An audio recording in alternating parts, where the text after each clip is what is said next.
Lee Partridge, what is risk parity and how can it help my investing? Sure. So risk parity is a way to form a portfolio that has a constant level of risk that's equally divided across the component parts of the portfolio. So if you think about it, it's a way to target the amount of volatility that's coming from stocks, bonds, commodities, interest rates, that sort of thing. So what's wrong with the old 60-40 stock-bond split? It's a great way to contrast risk parity. So a 60% stock allocation drives 95% of the volatility of your portfolio. So as soon as you have something that has that profile, all of your returns are going to be dependent on the stock market, and we feel that most investors are under-diversified because they have a concentration in stocks. All right, so how do you construct a so-called risk parity portfolio? What exactly is in it? So first of all, you have to start off with different assets that respond to changing levels of growth, inflation, and investor sentiment. And what we use are commodities, interest rates, stocks, and credit-sensitive instruments. And each of those react differently to changes in growth, inflation, and sentiment. So you can use it with futures contracts or create a portfolio using futures contracts, which gives you a lot of flexibility. That's what we manage in our mutual fund.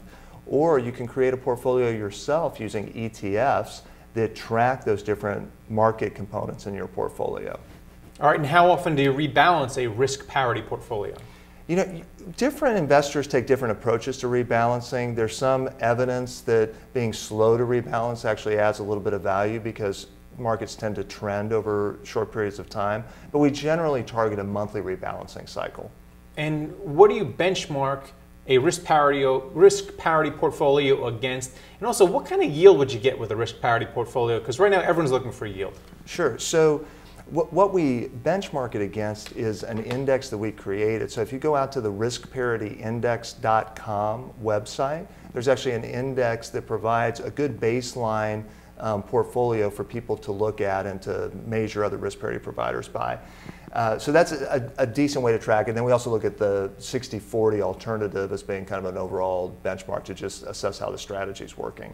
That, with respect to the efficiency of the portfolio or how much you might expect to yield, with a traditional 60-40 portfolio, if you've targeted about a 10% volatility, you've gotten about a 6% return. That's held up over the last 20, 25 years. With a risk parity portfolio, by contrast, if you had a 10% volatility, you've realized about an 11% annualized return. So, you know, going forward, we're somewhat pessimistic about the return environment. We think that we're in kind of a low growth economy. So if that 60-40 portfolio generated 6% in the past, we think we're probably going to do something like 4%. If risk parity generated something like 11%, we're probably looking at 8 or 9% going forward.